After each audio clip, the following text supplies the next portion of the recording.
Someone on social media just posted an interesting photograph taken via a live camera above Gaza's skyline. The live webcam displayed a view of the Gaza skyline, a testament to the city's resilience amidst turmoil. As the evening settled in, the webcam's view remained captivating, capturing the lights of the city illuminated at night. Then, something extraordinary happened. High above Gaza, a radiant, shimmering cross materialized in the night sky. It bathed the city in a soft, celestial light that seemed to emanate from within itself. The man who uploaded the footage said that the glowing cross remained suspended in the sky. He quickly grabbed his phone and began to take photographs of the live stream, capturing the breathtaking spectacle as evidence of what he was witnessing. The cross, with its luminous arms extending in all directions, remained a steadfast presence over Gaza. As he continued to watch, he realized that she wasn't the only one witnessing this extraordinary event. He reported that others in the live chat began to notice the object. Due to everything that's happening right now, some who saw the images saw it as a divine sign, with some suggesting that this was a sign of unity and understanding. These encounters often occur in moments of prayer, meditation, fasting, or during religious ceremonies. Accounts of divine encounters are deeply personal and subjective, yet they often carry a profound sense of spiritual awakening and enlightenment. As of right now, this isn't the first time that something like this has been captured, and throughout history, the phenomenon of these objects has captivated the human imagination, sparking debates about advanced life, advanced technology, and the existence of a higher presence. The phenomenon of glowing crosses challenges our understanding of the unknown and encourages us to explore unconventional explanations for aerial sightings. Whether these objects are the result of advanced human technology, atmospheric anomalies, a higher power, or encounters with something unknown, they remind us of the vast mysteries that continue to elude scientific explanation. Glowing crosses also prompt us to reconsider our place in the universe. If these sightings do represent encounters with something unknown, it could have profound implications for our understanding of life beyond Earth.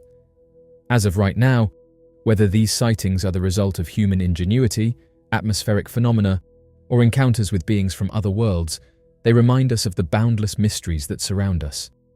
As we strive to unravel these mysteries, we must approach them with an open and inquisitive mindset, recognizing that the answers may lead us to new frontiers of knowledge and understanding about the universe we inhabit.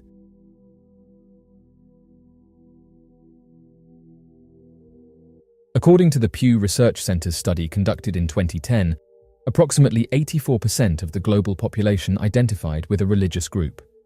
This includes individuals who identify with major religious traditions, such as Christianity, Islam, Hinduism, Buddhism, and others. In biblical literature, there's one entity that's more chilling than Satan, and that's God's right-hand man. Abaddon is a term that carries significant symbolic meaning and represents various concepts. The term itself originates from Hebrew and is often associated with destruction and ruin. Throughout different religious texts, Abaddon is mentioned in different contexts, offering insights into its symbolism and interpretation. In the Hebrew Bible, Abaddon is mentioned in the Book of Job and the Book of Proverbs. In the New Testament, the Book of Revelation mentions Abaddon as the angel of the bottomless pit, or the angel of the abyss. In this context, Abaddon is associated with a destructive force and serves as a personification of evil or a ruler over demons. The imagery of the abyss and its association with Abaddon reflects the idea of a chaotic and destructive power that opposes divine order and righteousness.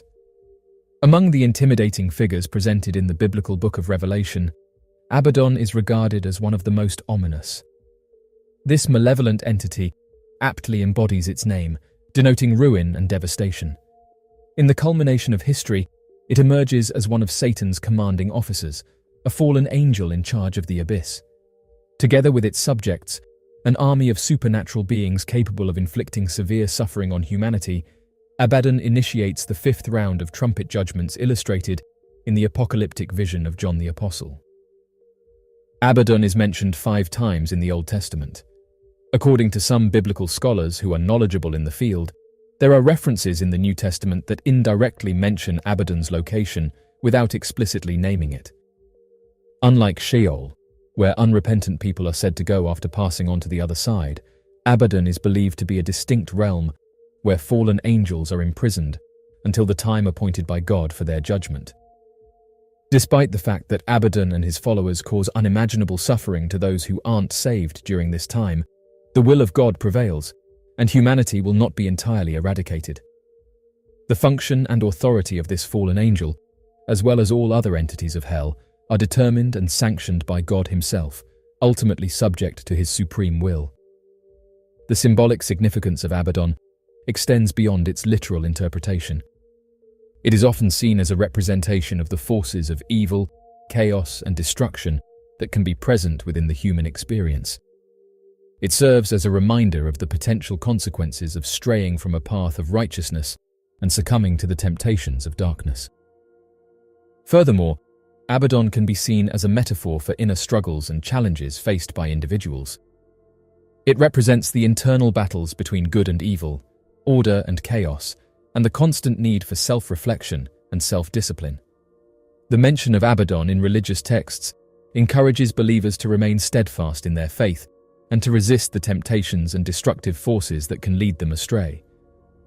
The interpretation of Abaddon is not limited to religious contexts, but has also found its place in literature, art, and popular culture. In various works, Abaddon is depicted as a powerful entity, often associated with darkness, chaos, and the struggle between good and evil. These interpretations draw inspiration from the biblical references to Abaddon, using its symbolism to explore deeper themes and narratives. In biblical literature, demons are supernatural beings often associated with evil, temptation, and spiritual corruption. While the concept of demons has evolved throughout history, their presence in the Bible provides valuable insights into their role and significance within religious narratives. The term demon is derived from the Greek word daemon, which can refer to a variety of spiritual beings, including both malevolent and benevolent entities. In the Bible, demons are depicted as fallen angels or rebellious spirits who have chosen to align themselves with Satan, the embodiment of evil. Demons are mentioned in various books of the Bible, including the New Testament, where they are described as possessing individuals and causing various afflictions, such as illness and mental disturbances. These accounts demonstrate the power and influence that demons were believed to have over human lives. One of the most notable instances of demonic possession in the New Testament is the story of Jesus casting out demons from individuals. These accounts emphasize the authority of Jesus over evil forces and serve as a demonstration of his power and ability to heal. The presence of demons in these narratives also underscores the ongoing battle between good and evil, with Jesus representing the ultimate source of redemption and deliverance. The Bible portrays demons as deceptive and manipulative beings, seeking to lead people away from God and into spiritual bondage. They are often associated with temptations, particularly in the context of moral and spiritual choices. The Apostle Paul warns believers about the influence of demons and encourages them to put on the armor of God to resist their attacks. While demons are portrayed as powerful spiritual beings, the Bible also emphasizes the ultimate authority of God over them. Jesus' ministry is characterized by his ability to cast out demons and restore individuals to wholeness, demonstrating his power and triumph over evil. The understanding of demons in biblical texts has influenced religious beliefs and practices. Throughout history, various interpretations and teachings have emerged regarding the nature of demons and their influence on human lives. These interpretations often vary among different religious traditions and denominations. In contemporary society, the concept of demons continues to be a subject of interest and debate. Some interpret demons as literal spiritual entities, while others view them symbolically as representations of inner struggles, personal vices, or societal evils. The belief in demons and their influence on human lives can be found in various religious and spiritual traditions, as well as in popular culture. It is important to note that the biblical portrayal of demons reflects the cultural and religious context of the time in which the texts were written. As with any aspect of religious belief, interpretations of demons should be approached with discernment and respect for diverse perspectives. In biblical literature, the devil is depicted as a powerful spiritual being who represents evil, temptation, and the ultimate adversary of God and humanity. The devil, also known as Satan or Lucifer, plays a significant role in shaping the narrative of sin, redemption, and the ongoing battle between good and evil. The origins of the devil can be traced back to various biblical texts, including the Old and New Testaments. In the book of Genesis, the devil is portrayed as a serpent who tempts Eve in the Garden of Eden, leading to the fall of humanity. This event marks the introduction of sin into the world and sets the stage for the continuous struggle between God and the forces of evil. Throughout the Bible, the devil is described as a deceiver and accuser, seeking to lead people away from God and into spiritual destruction. In the New Testament, the devil is depicted as a fallen angel who rebelled against God, along with a group of other angels. The devil is known for his cunning and ability to disguise himself as an angel of light, aiming to deceive and corrupt humanity. The devil's role as a tempter is evident in various biblical accounts, such as the temptation of Jesus in the wilderness. In this story, the devil offers Jesus power and authority in exchange for his loyalty. However, Jesus resists the temptations, demonstrating his unwavering commitment to God and serving as an example of how to overcome the influence of the devil. The devil is also associated with the concept of hell, a place of punishment and separation from God. In the book of Revelation, the devil is depicted as a powerful entity who leads a final rebellion against God, only to be defeated and cast into the lake of fire. This imagery serves as a reminder of the consequences that await those who succumb to the influence of the devil and turn away from God's path. The interpretation of the devil in religious traditions varies, with some viewing the devil as a literal being, while others understand the devil as a symbolic representation of the human capacity for evil and temptation. Regardless of the interpretation, the portrayal of the devil in the Bible highlights the existence of evil in the world and the need for individuals to resist its allure. The belief in the devil has influenced religious teachings and practices throughout history. Concepts such as sin, repentance, and the need for spiritual warfare against the forces of evil are rooted in the understanding of the devil's influence. Religious communities often emphasize the importance of discernment, prayer, and moral righteousness to resist the devil's temptations and live a faithful life. Outside of religious contexts, the concept of the devil has also permeated literature, art, and popular culture. The devil is often depicted as a figure of fear, representing the embodiment of evil and the consequences of moral transgressions. These portrayals serve as cautionary tales, urging individuals to reflect on their actions and the potential consequences of aligning themselves with evil. In biblical literature, the concept of demons as fallen angels is derived from various passages that describe the rebellion and fall of certain celestial beings. While the Bible does not provide a comprehensive account of the origin and nature of demons, there are references that suggest a connection between demons and fallen angels. The belief that demons were once angels stems primarily from passages in the New Testament, particularly the book of Revelation and the teachings of Jesus. In Revelation, it is stated that a great war occurred in heaven, where the dragon, identified as Satan, and his angels fought against Michael and his angels. The dragon and his angels were defeated and cast out of heaven, and they were no longer permitted to reside in the divine realm. This event is often interpreted as the rebellion of certain angels against God, resulting in their expulsion from heaven and their transformation into demons. The fallen angels, led by Satan, are believed to have become corrupt and aligned themselves with evil, seeking to deceive and tempt humanity. Additionally, Jesus referred to Satan as the ruler of demons in several instances. For example, in Matthew, the Pharisees accused Jesus of casting out demons by the power of Beelzebul, the prince of demons. Jesus responds by saying that if Satan casts out Satan, then his kingdom is divided and cannot stand. This implies a hierarchical structure among demons, with Satan as their leader. While the Bible does not provide extensive details about the origin and nature of demons, these passages suggest a connection between demons and fallen angels. It is important to note, however, that the Bible does not explicitly state that all demons were once angels. Some scholars interpret these passages as symbolic or metaphorical rather than literal, highlighting the spiritual battle between good and evil rather than presenting a detailed account of angelic rebellion. The belief in fallen angels transforming into demons has influenced religious teachings and traditions. Various religious texts and apocryphal writings provide additional details and narratives about the fall of angels and their transformation into demonic entities. These sources often expand on the characteristics and activities of demons, portraying them as malevolent beings who seek to harm and deceive humanity. The concept of fallen angels turned demons has also been depicted in artistic and literary works throughout history. These portrayals often explore the themes of temptation, sin, and the cosmic battle between good and evil. The concept of God casting out Satan is rooted in various religious traditions and scriptural texts, including Christianity, Judaism, and Islam. While the specific details and interpretations may differ among these traditions, the general idea revolves around a cosmic battle between good and evil, with God exercising judgment and banishing Satan from his presence. In Christianity, Satan is depicted as a fallen angel who rebelled against God's authority and sought to exalt himself above God. The story of Satan's fall is often associated with pride and disobedience.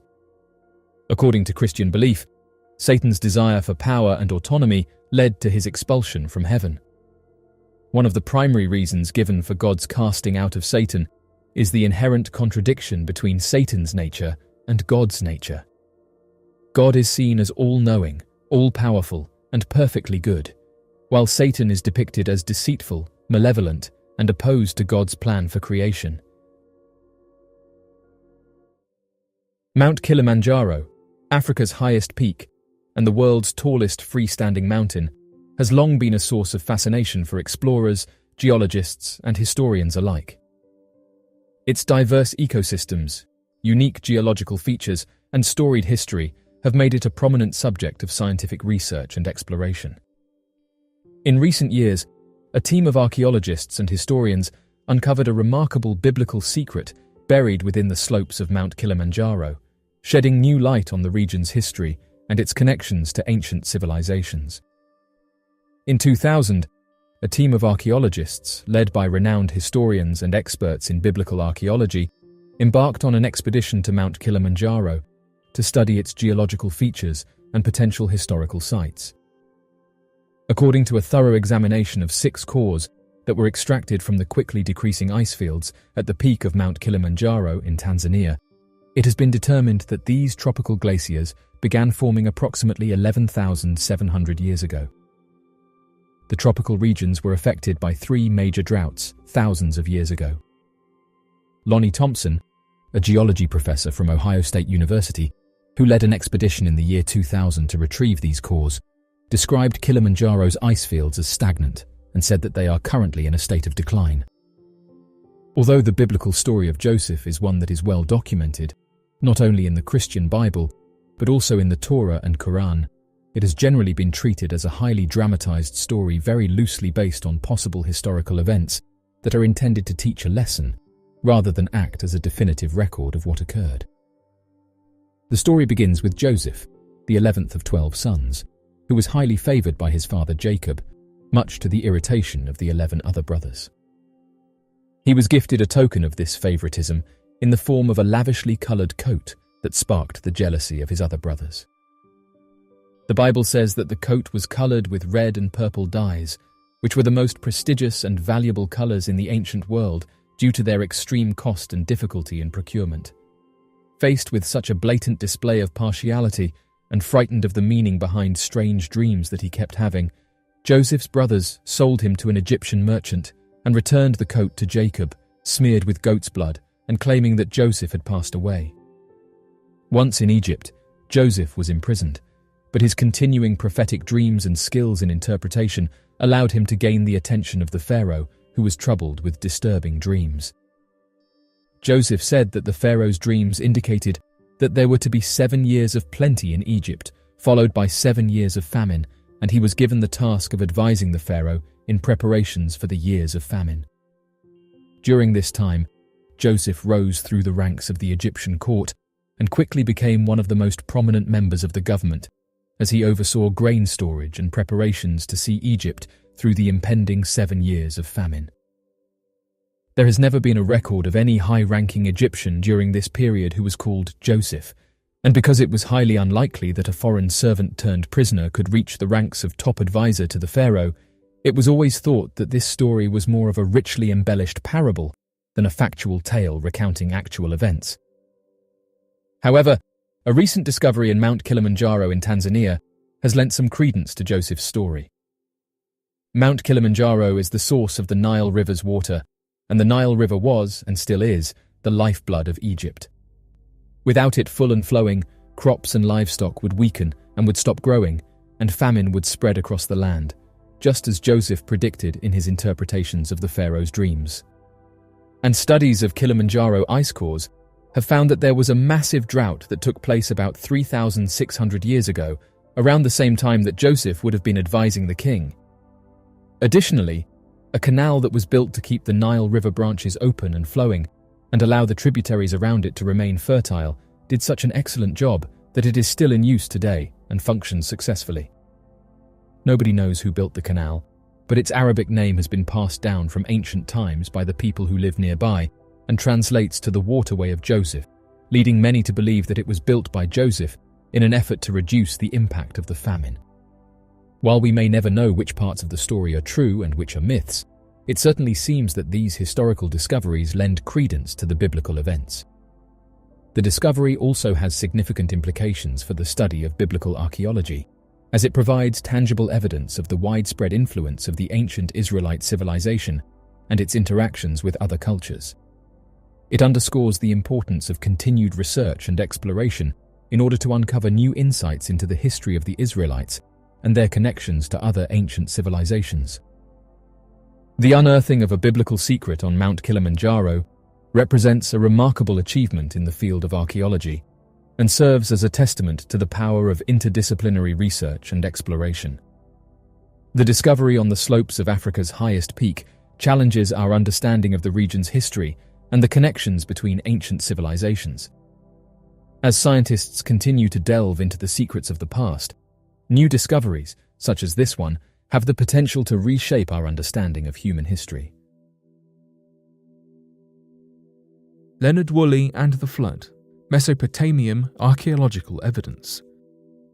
The Mesopotamian flood has been speculated on for centuries and has been investigated time and time again. The majority of historians assert that the Great Flood occurred during the rise of humanity and was the source of the fabled biblical tale of Noah's Ark.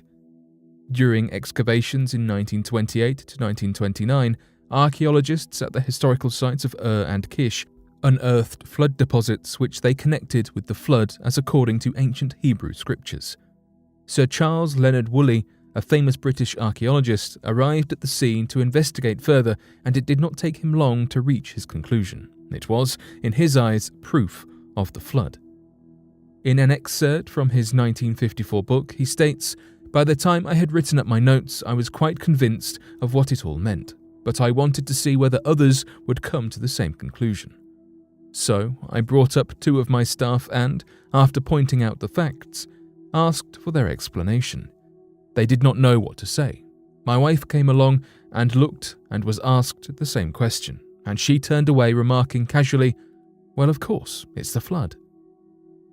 The first test pit used by Woolley was tiny, so the following archaeological season he dug up several more test pits, one of which being ridiculously large, 75 by 60 feet and 65 feet deep.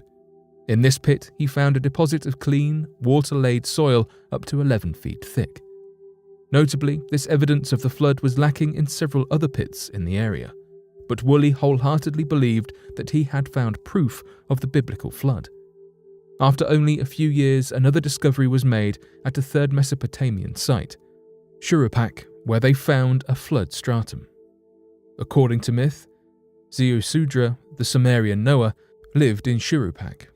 This flood residue separated the skeletal remains from the late Proto-Literate and early dynastic period, dating around 2950 and 2850 BCE, though no other Mesopotamian sites have any such evidence.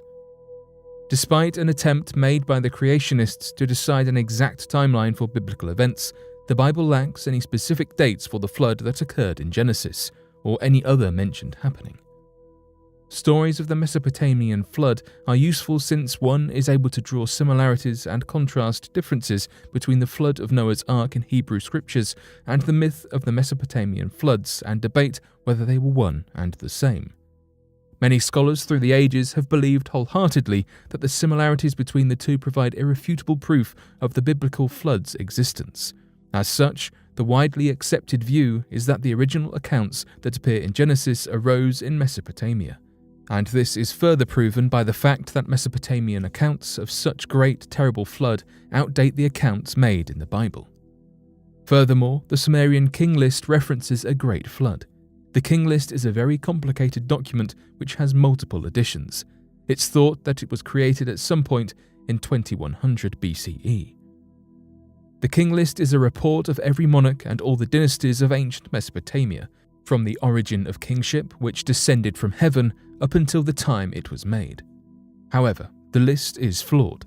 The length of each king's reign is impossibly long, and several early dynasties have glaring discrepancies. Even with these mistakes in mind, the Sumerian king list is a valuable document which has preserved names and bloodlines of real ancient rulers. According to the king list, the flood destroyed everything, cutting through the dynasties until kingship once again descended from heaven and the list of rulers continued. The majority of modern creationists often choose to ignore the Sumerian king list completely, stating that the Mesopotamian flood does not fall into agreement with the liberalist view of the Genesis flood. Primarily the fact that, if the Bible is to be taken seriously, Noah and his family were the flood's only survivors. The king list opposes this view. The problem is that if you ignore the evidence provided by the Sumerian king list, then the findings at Ur and Kish must too be ignored, as they only support claims of a local flood which would have certainly left survivors. The flood, though intense, was not nearly as large-scale as the Bible claimed its Genesis flood to have been, and though severely destructive, would not have destroyed every human in its vicinity. The question of whether what Leonard Woolley found was the remnants of the biblical flood or simply an unrelated natural disaster has yet to be answered because there is a lack of modern investigation. The flooding of southern Mesopotamia was presumably disastrous enough for stories of a great flood to spread through the country and ancient world. But because the records we have are so old and were passed down by word of mouth for centuries before being written down, many details have surely been exaggerated or simply lost to time. A relic of the precious blood. In 1247, King Henry III claimed to have his hands on an incredibly precious artifact, a vial containing Jesus' blood. He instructed his nobles to gather for a meeting at Westminster Abbey, London, for the purpose of sharing something with them. This was of the utmost importance, but at the time did not say exactly what he would be disclosing prior to the event. Rather, he only referred to it in vague terms as a holy benefit.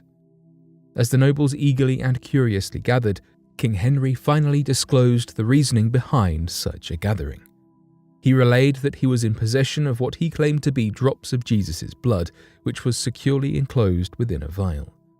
His claims were backed up by various means that would have indicated immense credibility at the time, such as seals from bishops, Knights Templars, and the Patriarch of Jerusalem. The king ceremoniously carried the vial within his own hands, taking it to the abbey where he entrusted it in the hands of monks. The bishop claimed that whoever praised the relic would be blessed with 6 years plus 160 days of indulgences. For avid Christian followers, this was most certainly a holy benefit. Surprisingly though, the reveal of the relic did not gather as much attention as one would expect. This was probably due to the fact that its authenticity and credibility was questioned. Another similar relic was claimed to have been found in a different abbey located in Gloucestershire. This artifact was met with a lot more excitement. As it turns out though, whoever doubted the authenticity of the relic was not wrong to do so. In fact, King Henry VIII put the vial to the test. The examiners concluded that it was not Jesus' blood, but rather a combination mixture of honey, saffron, and maybe goose blood. Some argue that it may have been presented as a political move on King Henry III's part to gain the trust of his people. Today, other exhibits with the same claims exist, with the most famous one being the Basilica of the Holy Blood located in Belgium. Someone found this huge object above the eastern Pacific. It was captured using the National Oceanic and Atmospheric Tropical Pacific Weather Channel. The man who found it put the recording on a loop, and during this, a huge triangular object appears. Oddly enough, the man stated that the object is around half the size of Mexico. The triangular object was caught hovering above the ocean and was detected by satellite. The man who found it said that he's never seen anything like it, noting that he often checks this live camera feed, and nothing of this size has ever showed up before. The man went on to explain that the object was visible for over 7 hours, saying that it wasn't just a random cloud formation or glitch, and said that it stayed in the same location. These black triangle objects have been witnessed for several decades now, with researchers into the unknown saying that sightings can be traced back hundreds of years. These enigmatic triangular crafts have been spotted all over the world, leading to fervent speculation and debate among researchers and enthusiasts. Black triangle sightings began to gain prominence in the late 1980s and early 1990s. Witnesses described these crafts as large, dark, silent, and triangular in shape, often with bright lights at each corner. These sightings caught the attention of researchers, who were intrigued by the consistent descriptions from witnesses around the globe. Black triangles have been reported in various countries, including the United States, United Kingdom, Mexico, and Japan. Witnesses describe seeing these crafts hovering silently in the sky or moving at high speeds. The origins of these black triangles remain a subject of speculation and debate. Several hypotheses have been proposed to explain these sightings.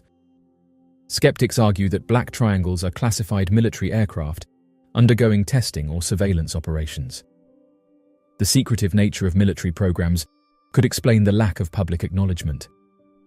Interestingly, though, various eyewitnesses have reported seeing these black triangles hovering above the ocean. While many unidentified objects are witnessed in the skies above land, there is a growing body of evidence and speculation that suggests these objects may also have a significant interest in the oceans. One of the primary reasons these objects might be interested in the oceans is the abundance of water. Earth is the only planet known to have vast oceans of liquid water, a precious resource that could be of immense value to advanced civilizations.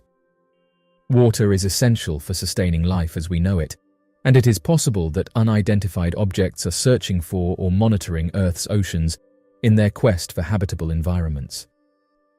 The oceans represent some of the most unexplored and diverse ecosystems on Earth. These deep and largely unknown environments harbor an incredible variety of life forms, many of which are yet to be discovered by humans. It is conceivable that these objects, equipped with advanced sensing technologies, are interested in studying these unique ecosystems and their inhabitants to better understand the diversity of life in the universe. One intriguing theory put forth by some researchers is the possibility of submerged bases in Earth's oceans. If unidentified objects are of advanced origin, it is conceivable that they might have established bases underwater to remain hidden and undetected from human observation. These underwater bases could serve as research outposts or staging areas for their activities on Earth. Numerous sightings have been reported in close proximity to marine life, particularly with regard to encounters with whales and dolphins. Some witnesses have described these objects emerging from or submerging into the ocean, suggesting a connection between unidentified objects and marine life. This has led some researchers to speculate about potential communication or interaction between these objects and Earth's intelligent marine species. Another speculative theory is that unidentified objects may be interested in extracting resources from the oceans. Earth's oceans contain vast amounts of minerals and elements, some of which may be scarce or highly valuable in other parts of the universe.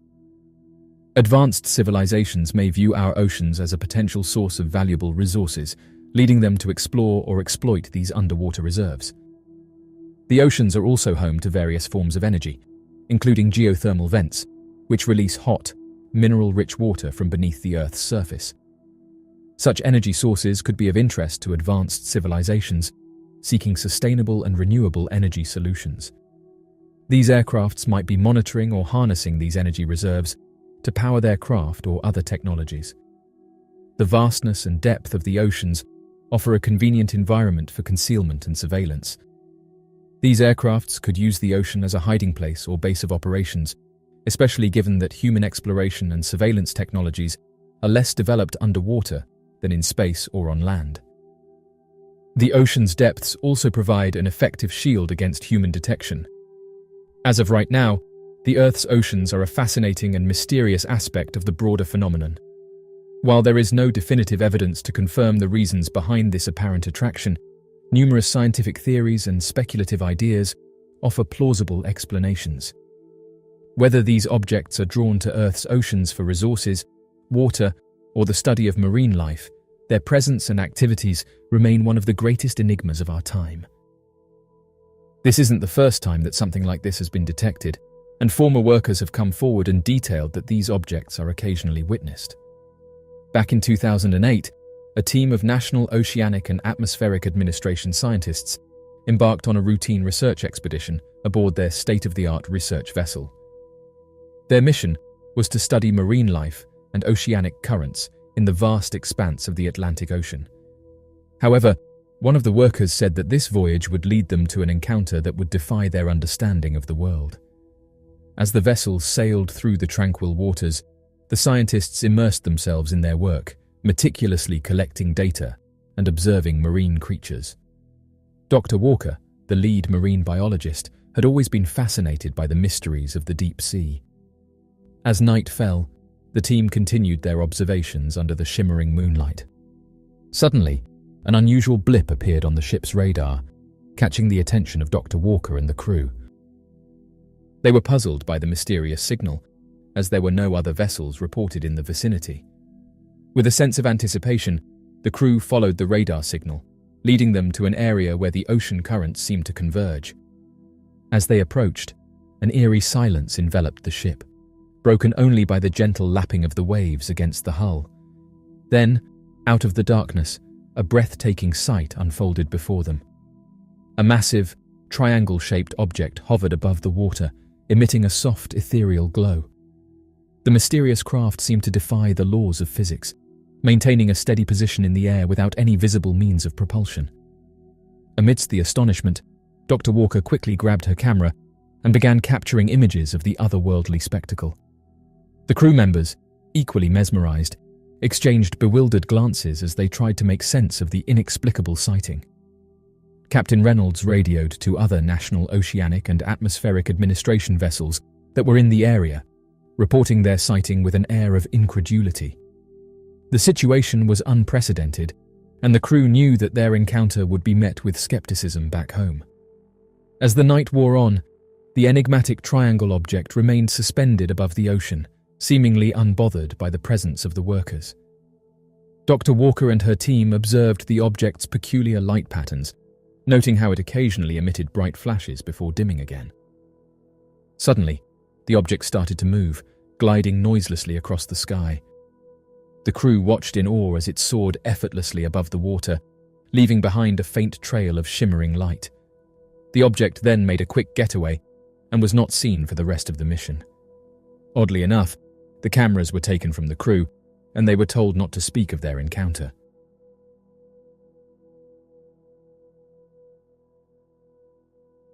So, what do you make of this mysterious object? Be sure to leave your questions and answers in the comment section below and help us to grow this community while working to solve these unexplained mysteries. Thank you for watching, and don't forget to subscribe for more videos.